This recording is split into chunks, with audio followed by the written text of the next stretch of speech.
Hello. Why am I the only one here? Hello. Hi. There she is. Yay. You made it just in the nick of time. I did. Oh my God. That's incredible. I'm very Yes. impressed. And look what I have behind me.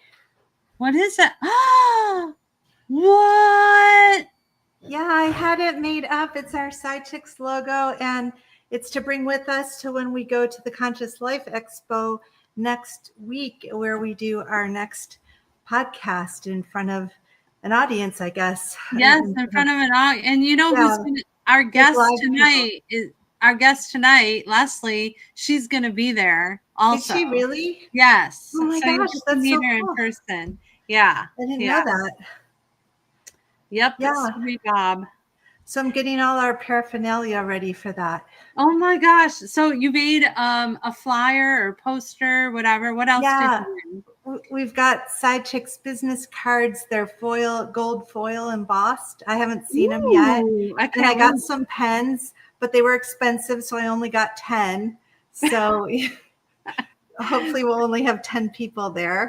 Oh, no. We'll just owe them. Okay, well, yeah, we'll take orders or something like that. That'll be good. Yeah, for sure. Oh my God. I need to turn this fan off. I'll be right back. Okay. She leaves me. She leaves me alone. She just like gets up in the middle of a show, turns the fan off. I don't know. So yeah.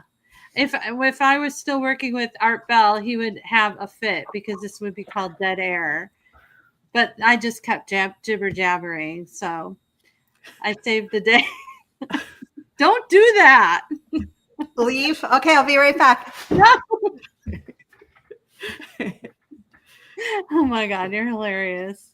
So I'm so excited today because Lesley has been one of my clients for a long time, and I guess I'm kind of giving a bio. I know you'll give an official one, but I just started thinking about, like going back in time.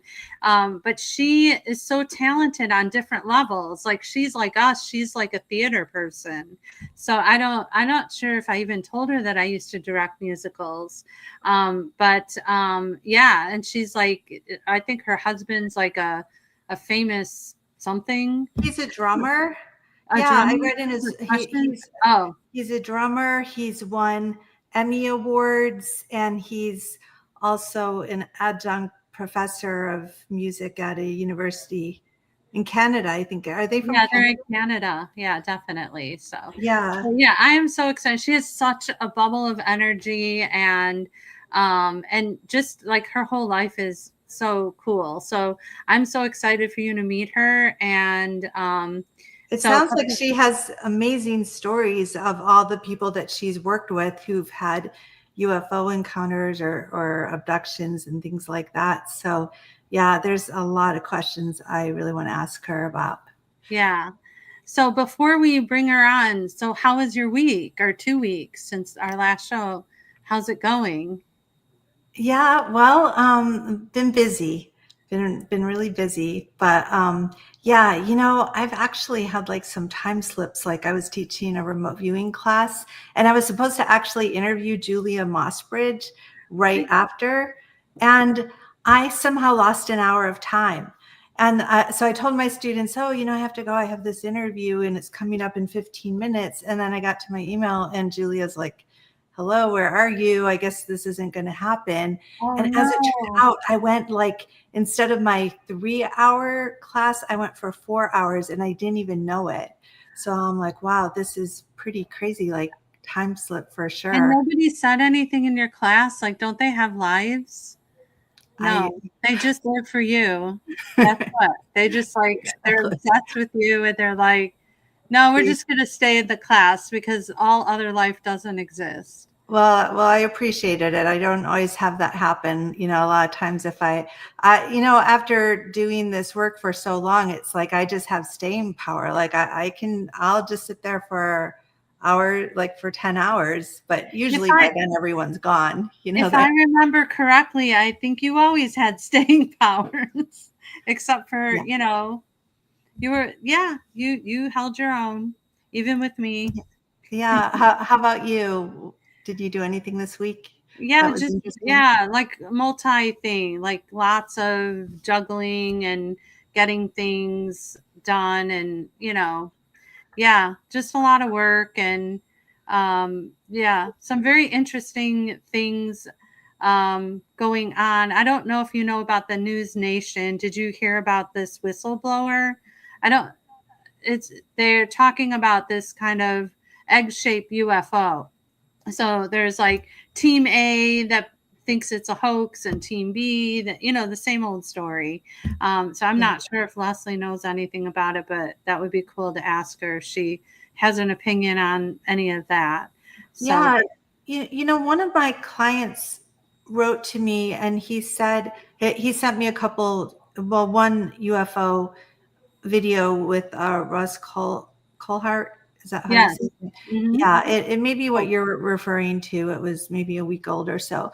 But in it, one of the guys that he was interviewing who was in the military and who he was saying that he would make a really good what do you call it, a person who comes before Congress and testifies. And this military guy had interactions with a UFO during work, and he was saying he was having this telepathic communication. So my client wrote saying, do you think this is like really good for those of you who are into psychic work? Because now with all the interest in UAPs and all the interest in what's happening with them, and as telepathic communication is discussed, is this going to create even more interest in psychic matters? And there's definitely a crossover, but what do you think about that? Yeah, I mean, this is a story like, I mean, anybody that I've ever heard of talking about feeling like they were abducted or a contactee, and we'll ask Lesley too.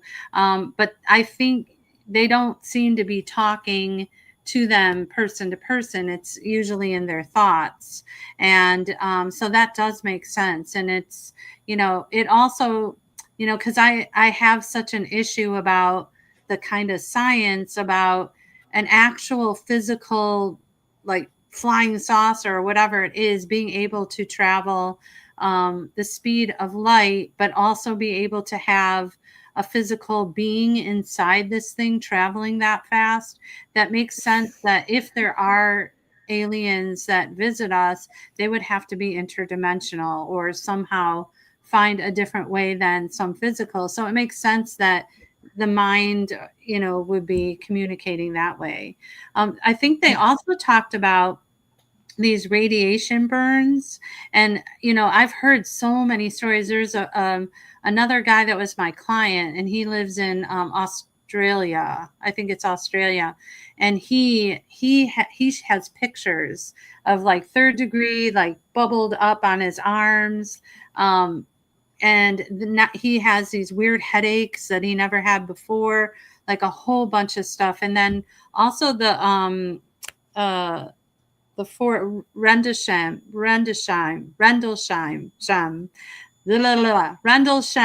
forest. That one also, they claimed that they were up close to something, and they were also getting radiation. So very Yeah. interesting. But there's a lot of skeptics that Well, are, so it's interesting. yeah, Anyway. when I have gone to the MUFON field investigator training because I really wanted to, get that.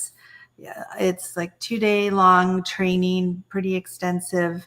I think it's in 1 day format or 2 day format, but I've been a couple of times where you go all day and then you have to study this manual and take a test. And I never passed the test because there was one portion that you really had to study for, and that was the part on radiation. And I thought, wow, Um, like, this is interesting that they've observed this so often, that there's this really big segment in there on, what do you need to do to protect yourself, how to yeah. measure for it, everything like that. I thought that was pretty Cool. Let's interesting. bring on Lesley. You want to bring on Okay, Lesley? sure. I feel bad for with her backstage. She's probably there. She is. Hello. Is this Lesley or is this an alien? I'm It, not sure. no, I am in a humanoid body, but I am bloody freezing. So let's just leave it at that. But the good news is I probably won't age while I'm in this kind of deep freeze. But I meet you to like Michelle from my beautiful Chicago. I mean, you know what cold is, for God's sake. Deb, I'm not sure where you are. I feel it's warmer. Where are you? Yes, I'm in Oregon right now, and it is Oh, colder than usual, but even yeah. that, it's like in the 40s right now. Oh, yeah. Well, there Yeah, you I go. know.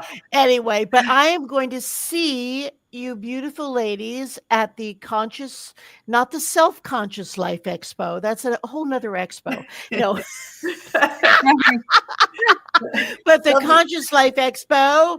And on the Friday, which is February 7th, I'm going to be presenting at, I believe, 3 p.m. there, but Yeah, you're I'll right be before around. me. You're right before me. Oh, So very we'll cool. yeah, we'll cross paths. I'm excited. Well, that is absolutely fantastic. So I'm looking forward to that. yeah, And I we're just wanted to, the things you were discussing before I exited the waiting room. One thing I do want to say is, in all of these many years of work, and now like 20 plus years of working with experiencers, contactees, whatever you wish to call them, and also working in conjunction with these various research projects through MUFON and the free organization and what have you. My feeling is that the big commonality of experiencers is psychic ability. And I also feel that one of the big reasons for that, and they do follow it intergenerationally because it is a genetic thing that can be tracked, these kinds of abilities, when you know how to do it. But I think that most of the advanced species, be they, ultra terrestrials, interdimensional beings, or whether they're from our own, corner of the galaxy, whatever that might be, I think the sophisticated beings are all telepathic. Now they may speak, or many of them can speak or do speak if need be, but the thing is, as a telepathic thought is like in 5D, it's not as simple as a sentence, Johnny went to the bank. You get the whole, thing. So it's fantastic communication.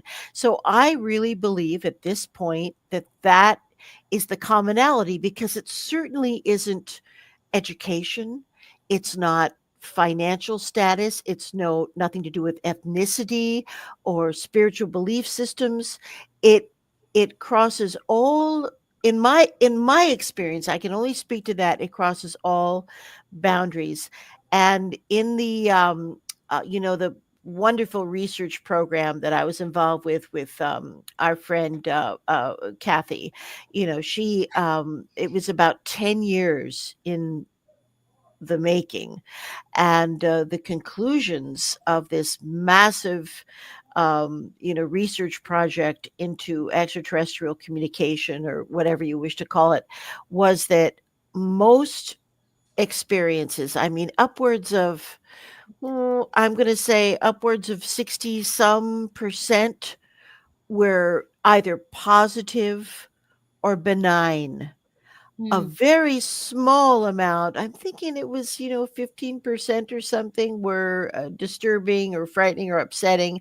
And then the rest of the percentage are experiences that were, I would have to call, sort of ecstatic, in the sense that they involved, some kind of amazing multidimensional, awareness, what have you. So um, uh, we know that we know that millions upon millions of people are experiencers.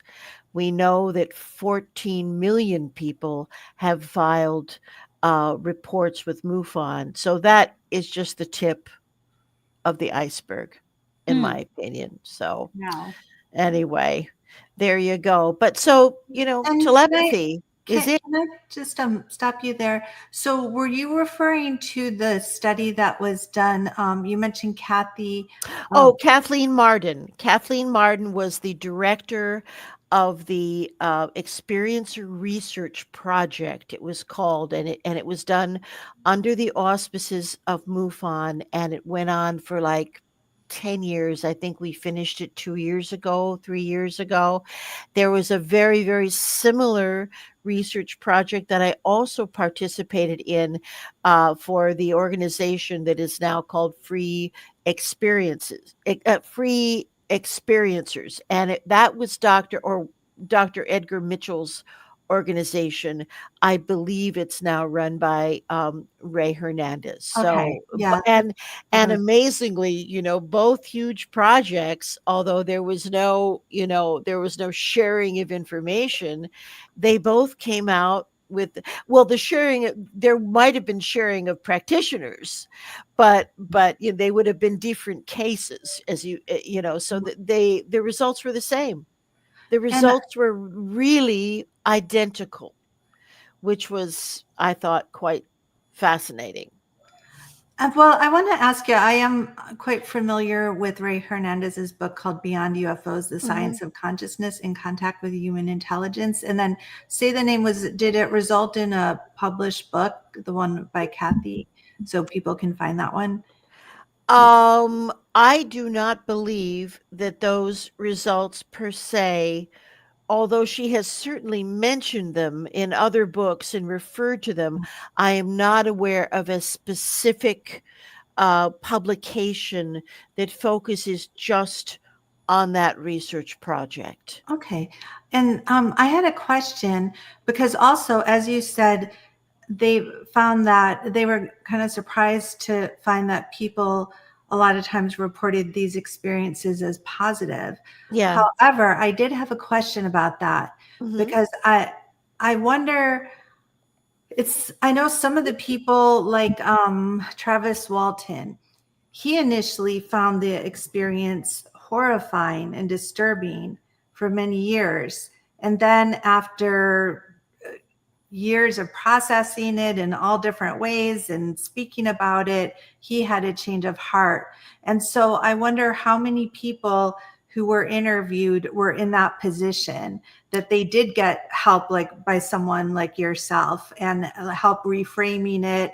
Hmm. Then they met other people in the Hmm. community who went through the same experience. And I think we really have to sort that out because that's a whole different ball game than if someone just has the experience and they wake up and they're like, oh, that was wonderful. A lot. Yeah, I What think do you think? I know what you're asking, and I think what I would say to that is, um, truth is always empowering. And many times when people, well, first of all, I don't really work with anyone unless they have at least part of a recovered memory. It's not enough for them just to call me and say, "Oh, I have a feeling, yabba dabba do."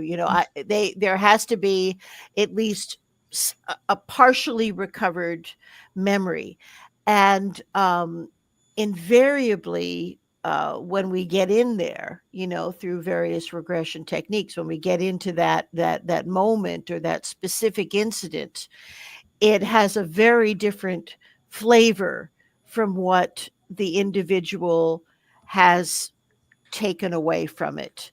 And so, invariably, I mean, I wouldn't do this work unless it was about healing. And essentially, what I do through helping people to recover their memories is we're able to look at things as they actually happened without fear. And then the individual, the experiencer, is able to process those events and, integrate them into their life, because these are special people. And, I should probably mention at this point that, most people come to me around midlife. It is my belief, and I know a few people agree with me, not all. It's my belief that no type of memory suppression, whether it's been the product of a joint US, ET black ops situation, or whether it's, ET driven, no memory suppression with human beings can last longer than 20 years. And so invariably, the people that come to me are starting to have breakthrough memories. And that is where, the bulk of my clients come from. They're not 20-year-olds. Now they can be sometimes, but it would be unusual because I think, in our adolescence and early 20s, we're very distracted with physical life. And most of us are very living a very linear kind of life of school or, boyfriends or, whatever it may be. So most people come to me in midlife. And I will also say that I don't believe there is any such thing as someone who has had a single experience. And because I have found that nearly everyone that I have ever worked with is, in fact, a lifelong experiencer, which again points to a much more metaphysical aspect to all of this. And, being a regressionist, I work also in interlife regression, which of course Michelle knows all about, which is where we regress people into the zone that we might call heaven, where we transition to after we leave our physical bodies. And that's where we have our life reviews. And that's where we make plans for coming in to a new physical life if we choose to do so. And it's a universe of free will. But I have to tell you that many, many people, many light workers, both of you, many, many people are here in the third density, in the cruel school, duking it out because this is a time of fantastic interest to our galactic brotherhood. This is a unique planet, and we are transitioning. We are culling the evil. We're getting, now that we can see the hate, the racism, the retro thinking, now that we can see it all, now we can abolish it. Well, I certainly hope so, because it has been in plain sight, especially this week, I would say. Oh, You turn on the TV. Um, don't turn it. My advice to everybody now, the worst thing you can do to that giant orange festering turd is not give him any media attention. I mean, he apparently had a massive tantrum and threw some McDonald's Big Macs at the television because he only got, like a 60% rating on television for his stupid bullshit inauguration. So, the best thing we can do is not acknowledge him. That pisses off a toxic narcissist. yeah, That's really a bad thing to do to them. I yeah. just want Go to ahead, stop there Michelle. because there was something I wanted to say before, and I didn't want to interrupt. It was back. Oh, It my was sorry. tirade, my Yeah, tirade. I'm sorry. It was about Travis Walton, and then you guys Oh, kept going, and I'm like, God bless him, ah! Travis. Well, he's a friend, and I have known him for years. And Deb, what you said was, yes, primarily true, but I would posit that it's not that he didn't acknowledge the the true circumstances, but as you say, it did take him time to come to terms with it. And also, the movie, much, much as I love Tracy Torme, we grew up together. My father was a jazz musician. Mel Torme was his father. Much as I loved him, the story was very distorted in, oh God, what was the name of the film? What was the name of Yeah, The the sky, Terror in the Sky, yeah. right? I don't I think got that's that right. quite Um, it, but that was Chocolate. the title of my first marriage. No, anyway, Where did Debbie go? She disappeared. Deb, did I knock you off your chair with that one? Oh my Fi- god, that is Fire in the hilarious. sky, fire in the sky. Fire in the sky. Well, it was. He probably felt like it was a terror in the sky, but yeah, Yeah, I mean yeah. that whole sequence where the Italian director whose name escapes me was hired to come in and shoot the horrific experience above the in the craft. Oh God, it was horrible. But what I do know is Travis's feelings now are that the ETs were actually trying to save his life. Exactly. You know? I was at a conference. I was kind of like a VIP guest. That doesn't happen often. Mm. And we were in a limo, and I got to sit right next to him. And so, like, Oh, what does Michelle do sitting next to Travis Walton? oh I think man. Deborah's back, producer Adam. Anyway, and so I I like asked your him. joke. Oh, Deb. Okay. I laughed so So hard I hit my keyboard and I knew disconnected something like myself. that happened. It happens all the time. It's all right. It's all right. And I asked him that question, and because I was like, do you feel the same? And he said, just like over the years you kind of reevaluate things. He said not a day goes by that he doesn't think about it. Yeah. He's Yeah. constantly thinking about it and analyzing it. And he after having life experiences and things happening in your life, he has a whole different perspective. And like you just said, he now believes that they were trying to save his life, because They he thinks were. that like lightning hit at the same time as a beam, and they didn't realize that the beam would have that effect on him.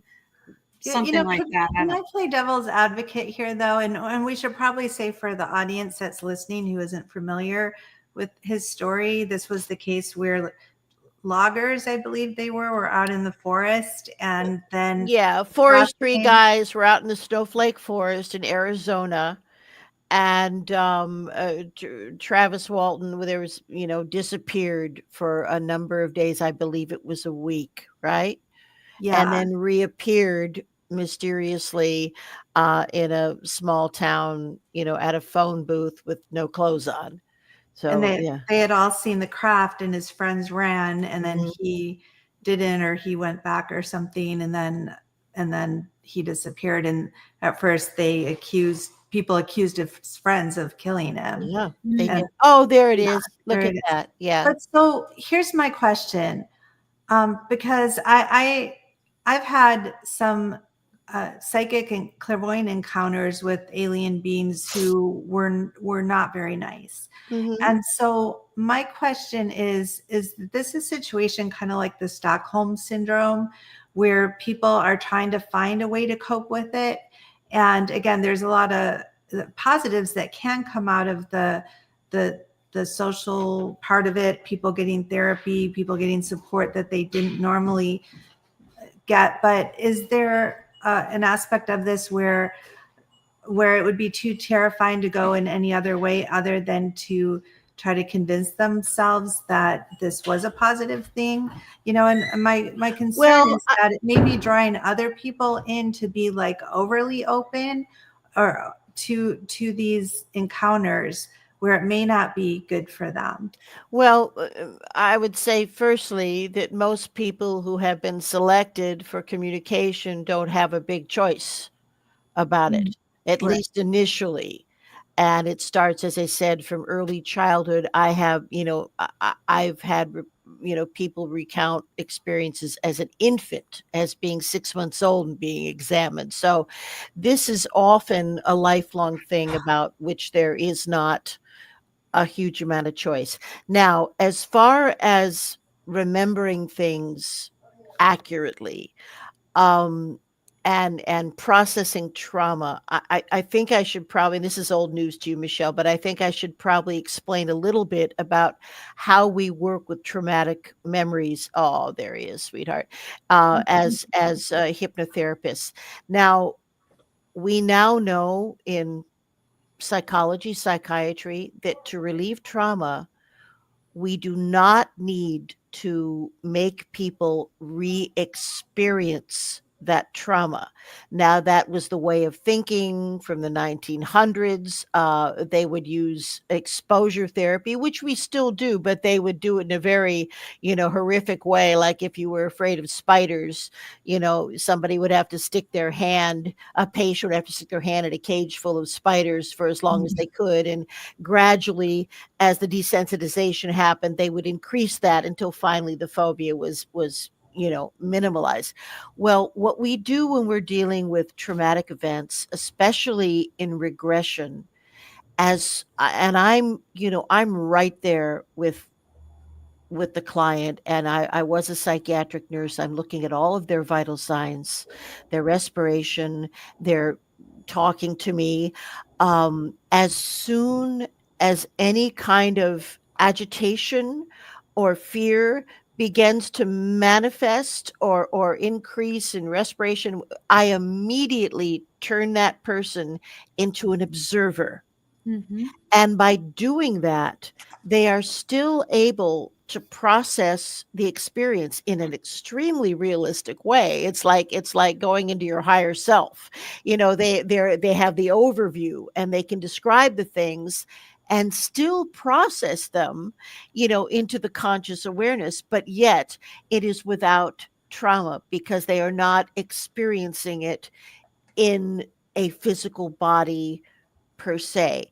Now, in my way of thought, um, the experiences that we uncover under those circumstances are are not fictionalized.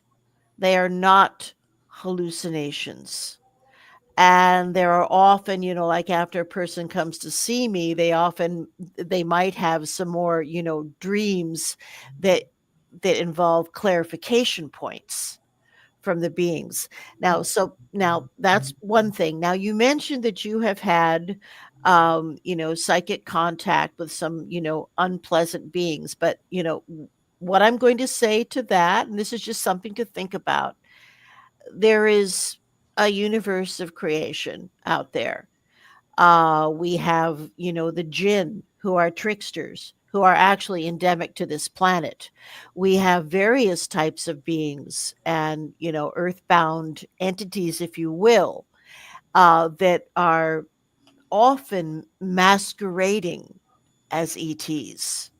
So I would just say, rely on your gut instinct if you're having a communication with a being as to whether they are terrestrial, whether they are ancient, whether they are, I don't want to use the word demonic, or whether they are actually what they say they are.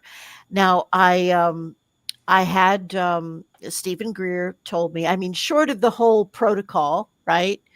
One way to just have beautiful communication is to, get into a quiet meditative state. And if you're a Vedic meditator, which I am for 40 years, then I do that first, but you could just be relaxed and send out into the universe. I wish to speak with any being that is filled with love and well intentioned and those kinds of messages. And that's what you will draw to you. If you desire communication, anybody can do it. It's not elitist. They are waiting to hear from us. They just, don't always appear physically. I think a lot of the time it's very difficult for advanced beings to physicalize here.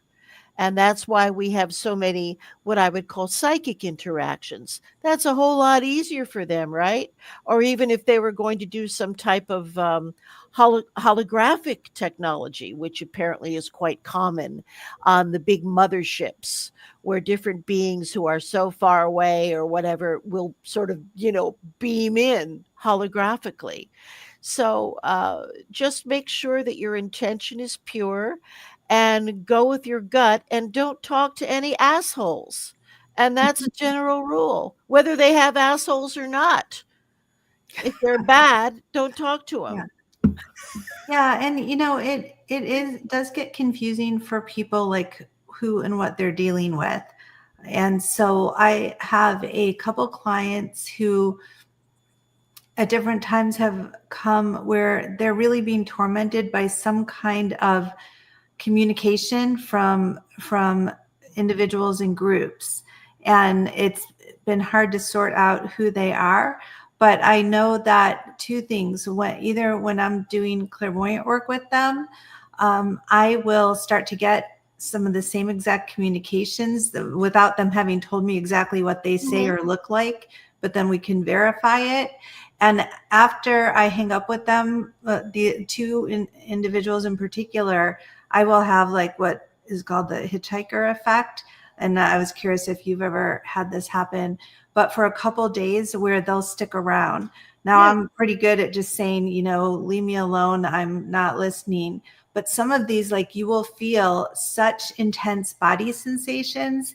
And these two clients, like, they sometimes show up with like different bruises on their bodies. They will talk about like really intense physical sensations that are pain and annoyances.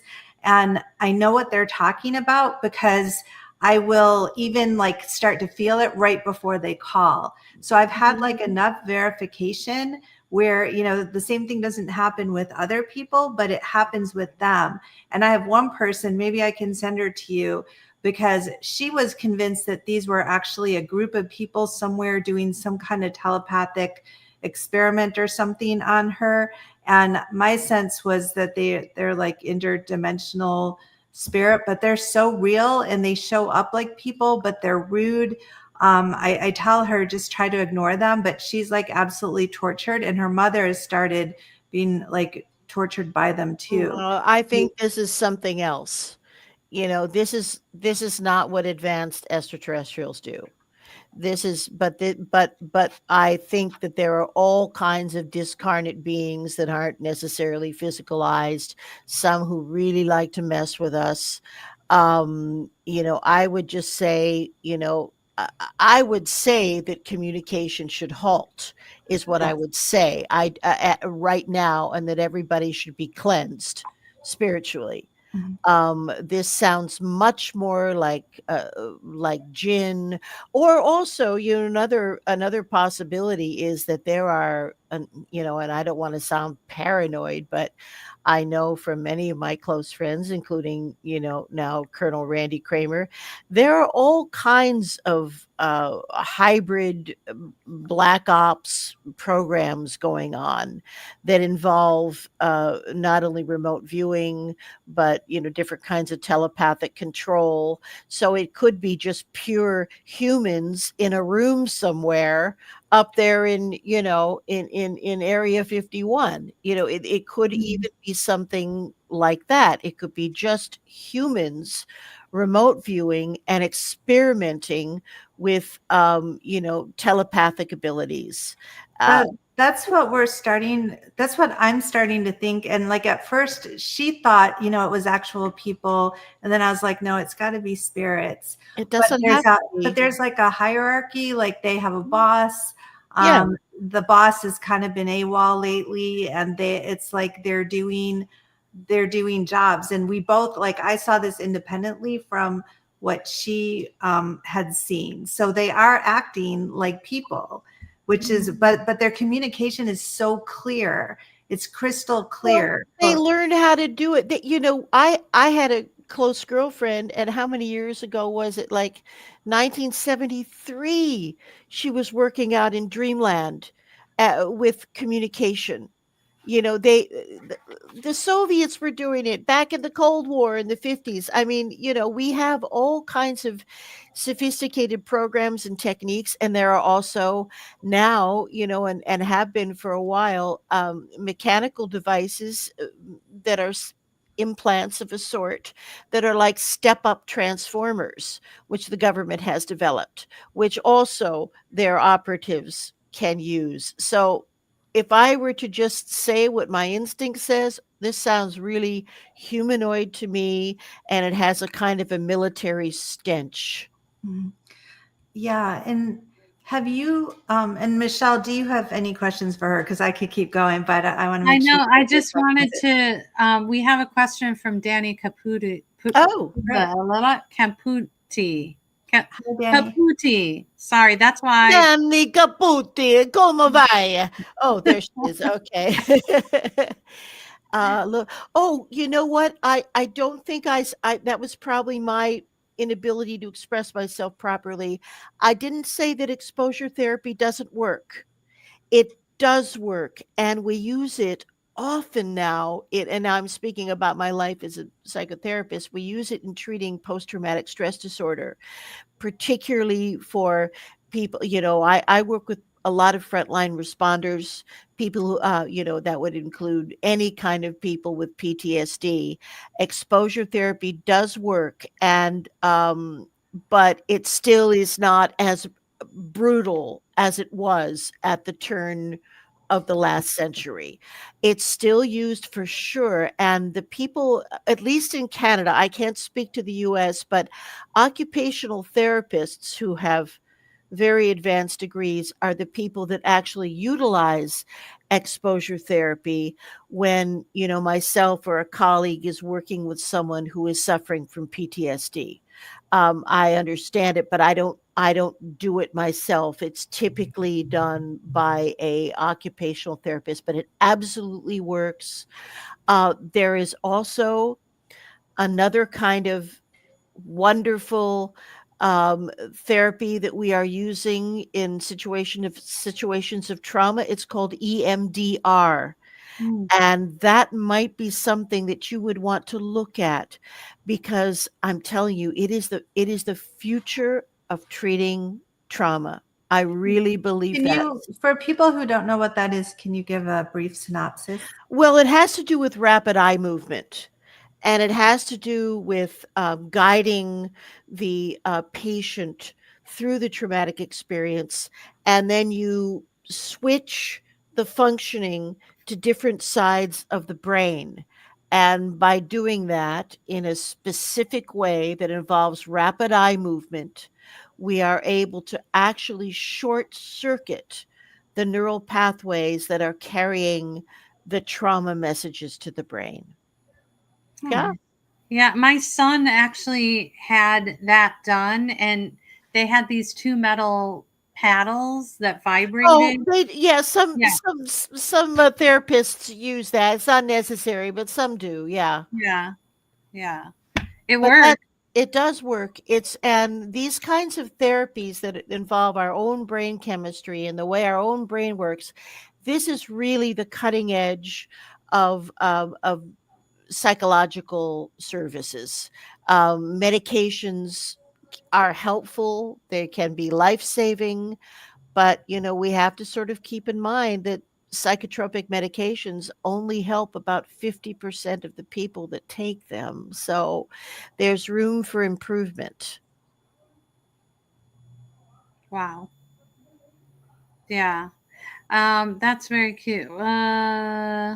So, Okay, so that's good. Yeah. so then, can you tell us, like, maybe an example of one of your most shocking, surprising cases that you ever had? What would say Mhm. stands out to you? Because I know you've worked with a lot of people who are Wow. experiencers.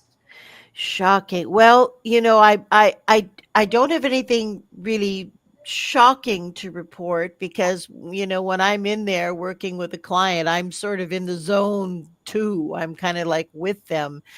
But I would say if anyone is, particularly interested in the wide range of stuff that can go on, my recent book, which is called Intersections, and you can find that on Amazon anywhere.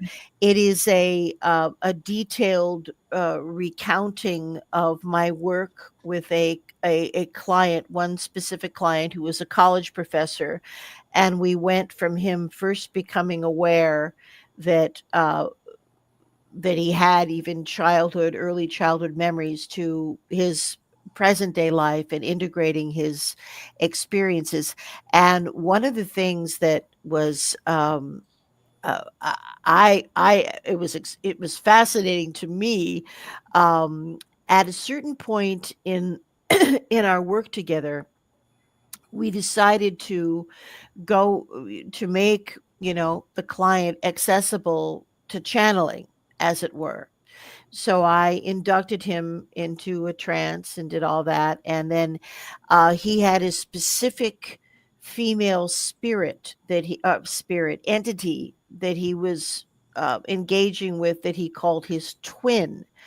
And in fact, they did seem to be a twin soul, except that he's on this planet. And he is kind of an unusual looking guy. I mean, he's extremely slender and tall. I mean, and you could imagine him, being a Pleiadian or something. But at any rate, we were getting into these types of sessions where the actual channeling was happening. I would ask questions, and she, the being, would speak through him. And I began to sense the whole atmosphere in my treatment space seemed to change. The air became thick, for lack of a better term. It would feel like humidity, but we don't have a whole lot of that, in the winter in Toronto. But the atmosphere became thick and hot. And then I began to see the alien being superimposed on top of the client. Wow. And she was much taller. So it was like I was seeing the feet extend off. I mean, and I couldn't believe what I was seeing. And it was Wow. such a profound experience that I decided, well, I'm good. With, of course, the client's permission, I want to record this and see if we can capture this. I mean, it was so remarkable. So I did set everything up. I mean, that was a few weeks later. We recreated all the circumstances, and sure enough, the atmosphere changed and the being showed herself, but there was nothing on the camera. Wow. Nothing. So I have got to tell you, I had a real visual experience that was stunning. And we went on to, work with this being and gain a lot of information from her. And one of the cool things about this story too is this gentleman, the client, he never got any sleep because every night he was having an experience with the extraterrestrials. Now, these experiences were now almost 100% like what we would call astral projection. And that is a common thing in midlife. It seems after a certain point, you learn how to bilocate, or they teach you how to bilocate, and that is what goes on. But anyway, this was happening every night of the week. He got no sleep. He was exhausted. He was, traveling to the craft and doing some kind of job. He didn't know what. So, so finally I said, well, look, why don't you just, I don't think maybe that they understand your need for sleep. And why don't you explain it Yes. and say, I'm willing to do whatever you'd like me to do, any kind of collaboration, whatever we're doing, but I can only do it on the weekend. That's and great. and sure enough, everything transformed to the point where he was only experiencing that kind of phenomena where he leaves his body and has adventures that would only happen on the weekend. He needs Wow. an online calendar. Yeah, that's right. But we're engaging with beings who are related to us. Yes, they're genetic cousins, most of them, but they don't know everything about us. Right. And our curiosity, our stubbornness, our well, they're a lot of them are even they're amazed by our barbarian behavior. I mean, look at this planet. Talk about a span. I mean, we have people that are practically Neanderthal men down there, below the Mason-Dixon line. We got all that going on, and yeah, and we still have like Martin Luther King and the Dalai Lama. So what a huge juxtaposition of beings. I don't think there is any other place in the universe that is quite like planet Earth because of our wild diversity in every way. Yeah, and it is kind of hard to say it. Like, is it the people? Is it some of the spirit influence on the people? Because people definitely sometimes do channel. negative beings. Sometimes they're not listening to their guides. I think it goes like back and forth. But you make a really good point that some of these spirits they haven't had a human experience. No. They have their own agendas, and even if the agenda is to be helpful and to serve the person that they're working with, at the same time they need limits set, they need boundaries set. And like you said before, Right. if anyone is feeling bothered, the quickest way to deal with that is to shut off the communication, to just be Right. like, I'm not listening, I'm going to go do something else. But like taking your attention and putting it elsewhere. Our attention is really like the most valuable thing Yeah, that they or anyone these days can get, and we that's have right. control over that. We completely do. Don't make the mistake of the ancient Sumerians. These are not gods. And I don't even think the people that your friends are engaging with are. I think they're humanoid, army operatives. But we have a big, inferiority complex because, here we are, and we've been kept in ignorance like children by our own government organizations. They have held back progress like you cannot believe. I mean, it was at the time of the Roswell crash.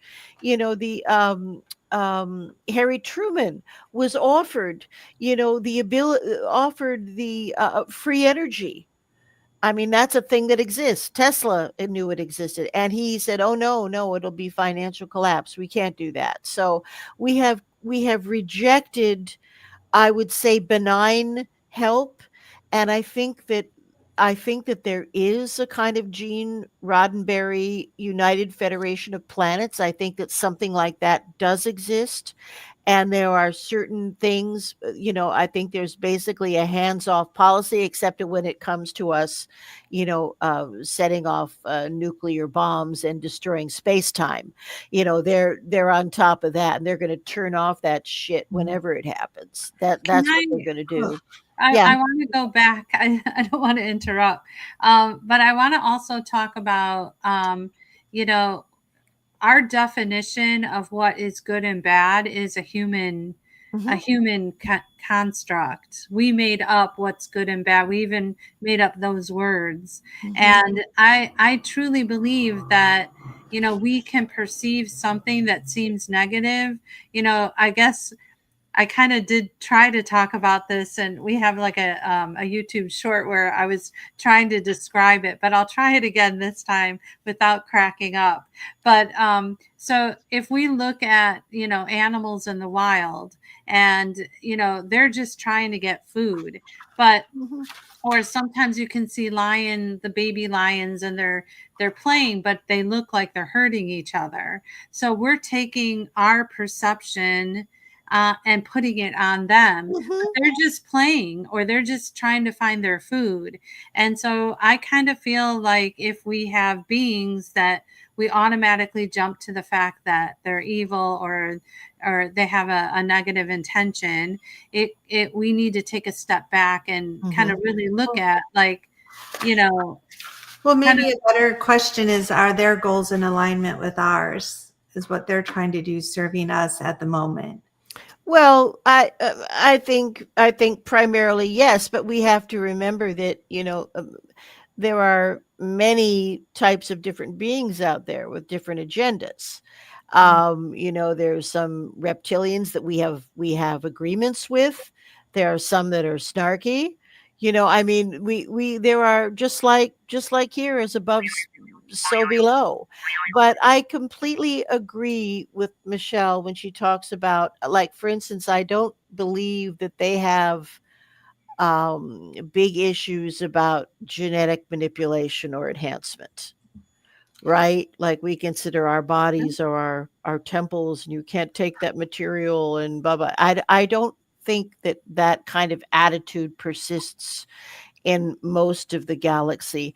And in effect, I mean, we have so much diverse. We have reptilian DNA, we have Anunnaki DNA, we have, I mean, there are the five fingers of man. There are essentially five huge racial interventions that have occurred, and humanity on planet Earth has been involved in several resets. There was the Ice Age, there was the Young Dryas event, there was the meteor shower that took out the dinosaurs. So we've been reset and reset and reset, and now it's time for us to put on our big girl pants, kick out the idiots, open up communication, and for Christ's sake, feed the people, heal the people. This is what they want to see us do. They're tired. Can you imagine a sophisticated culture looking at us and saying, "Oh my God, not again." I mean, really, really, how frustrating are we? So totally I am a total believer that once we make the right moves, the right spiritual moves to healing our planet and caring for our people, then our the spiritual vibration on the whole planet is going to raise, and then we will have free communication. I don't really believe in any kind of government disclosure. And if I see that goddamn Tic Tac one more time, my skull is going to blow off. Or that little stupid hair thing that Luis Elizondo was going, what the hell is that? So let me ask you about that. And first, I do want to say Lucas has a comment that maybe they're just trying to find their food, Oh, I as in see. us. Yeah, like in the Twilight Zone. Was that the censor bell? Serving man, right? Yeah, I don't think so. Explain that a little bit more. Why don't you believe in disclosure? Well, that's very interesting. Partly is, first of all, I am really old. I mean, dinosaurs were roaming the earth. I am old. So I became, politically aware, really. Actually, excuse me, I think you're Joan Rivers. Oh, grow up. I loved her. Anyway, but I lived through the Vietnam War, Nixon, all the rest of those terrible Republicans, Gerald Ford, 2 Bushes, and now 2 Trumps. I think it's show business. I have absolutely no positive thoughts that the U.S. government is going to actually participate in any real disclosure, because they would have to admit to the trillions of dollars that are missing from the U.S. Treasury that have been directed towards their black ops, their secret space programs. They would have to admit to that. And also, many of the individuals that would be whistleblowers, that are witnesses, they believe that they would be committing treason by revealing what they know. So if we were to have real disclosure, the first thing I think that would have to happen is there would have to be a blanket pardon or release from their agreements of all individuals who have participated in these extra government programs, because now these people are too afraid. And if you can take over the Capitol and harm 100 Capitol police and ransack the offices of the senators and get excused, then maybe you could get excused for disclosing about a UFO or UAP program. I don't know. I mean, we're talking about, cavemen and decorated army officers. 2 different things, I think. And without a lawbreaker like Trump, without a complete scofflaw like him, there would have been no pardons for those individuals. In fact, an interesting thing that I've just read today, and this is what's going on in Congress right now, the fact that he did pardon those individuals was an obstruction of justice, which is clearly lined out by the founding fathers and is grounds for impeachment. So his saggy, tired old ass is going to be out of there. Won't take long. Lesley, I don't take need a long. visual, okay? Save us the visual. We'll see. How about his penile implant? How about No, that no, one? no. No, You're gonna get the ding dong. don't make me think about that. See, this is scarier than any kind of ET Yes, encounter. you're right. I'll The take a shit's way worse reptilian. right here. I'll take a reptilian in my bedroom any night Oh of yeah. the week. Yeah. Well, Lesley, thank you so much. Oh, I'm is it so over excited that you were already? here. It's over already. Oh my I know. God. I know. Are you girls going to be in the host hotel? Yes. Yes. Okay. Well, we Yeah. will find each other. Yeah. We're going to have some cocktails. I'll tell Oh, you. we are for sure. Yeah, gonna I think have I'm going to create a new cocktail. I'll call it the Travis Walton. Yeah, the Travis Walton, and then I'm gonna ask for Joan Rivers' room. Okay. Like, Now I'll get my husband, Edgar. yeah. I'll be at come see me because I'll be at Jimmy Church's booth, and Debra's going to be at the Irva booth. So I thought you were going to be at the Irva booth. Oh God! Me? I'll jump to both. All right. Well, we'll grab you. I want to meet Jimmy. I'm such a big fan. I think I've been on the show, but I've never met him. So I'm looking forward to that. I'm looking forward to seeing a lot of peeps.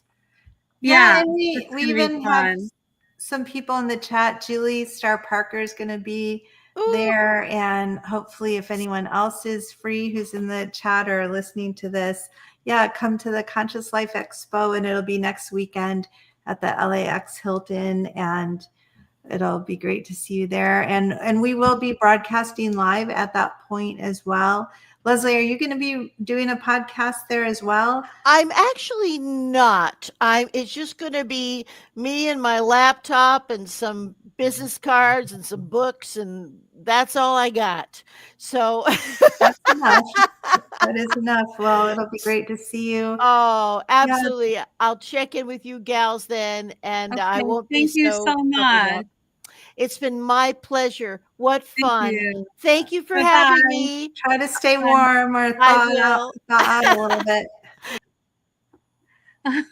Whoops. Oh my gosh. She got better. I'm like, oh my God, where is she going with this? Can we talk about hypnosis, please? I'm like, oh my gosh. Yeah, that was interesting. But oh my God, how fun. She has Are we still on? Are we still on? Still on, yeah. Oh, okay, yeah. That was great to meet her. Yeah, she's got a good energy about her, and you know, I appreciate people's passion for sure, and their opinions and things like that. So I don't have an issue with her, you know, doing that. But I was a little uncomfortable. Wait, doing what? Talking like and going into the politics. Yeah. You know what?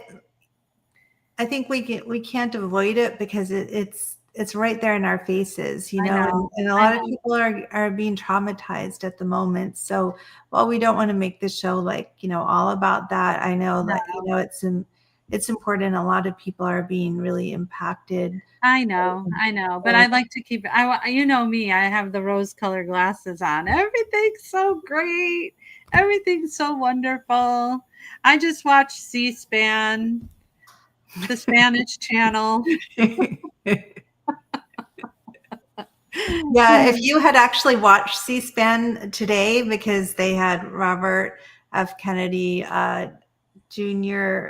or what, I don't know if he's junior, but whatever his name is, who's up for Attorney General being interviewed. Yeah, that guy. And, you know, it made when she was talking about how like the people in government, they think they know what's they're saying they're acting for our own good, and they think they know what's good for us. And that was just becoming so apparent, you know, as he was talking about, well, you know, we know what's good for women. We know what's good for, you know, babies and children. And it's just like, oh my God, this guy is sitting here telling me what's good for me. It was just, it was scary. So yeah, it's good that you're not watching C-SPAN. Yeah, it's very good. It's like you don't know how good that is. Yeah. So yeah, but it was great. So it's so excited. We have we were supposed to do the ASMR. We're gonna kind of wait on that because the person that we want to interview Can do a little bit here. I know we do a little, like, I love it. But we will definitely get to it. We've got some really fun shows coming up. We'll keep everyone posted on them. And of course, you know what?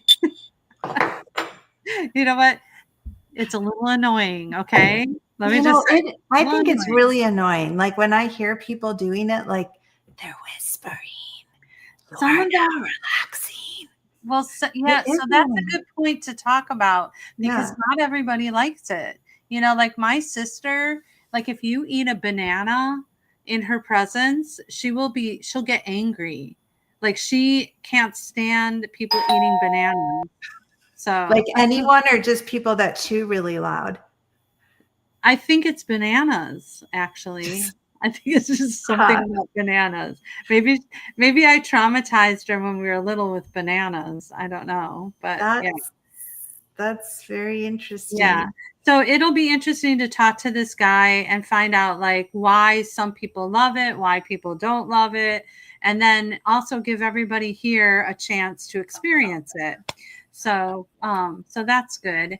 So she wouldn't like me then because I have a banana every day. Julie, she has a banana every day.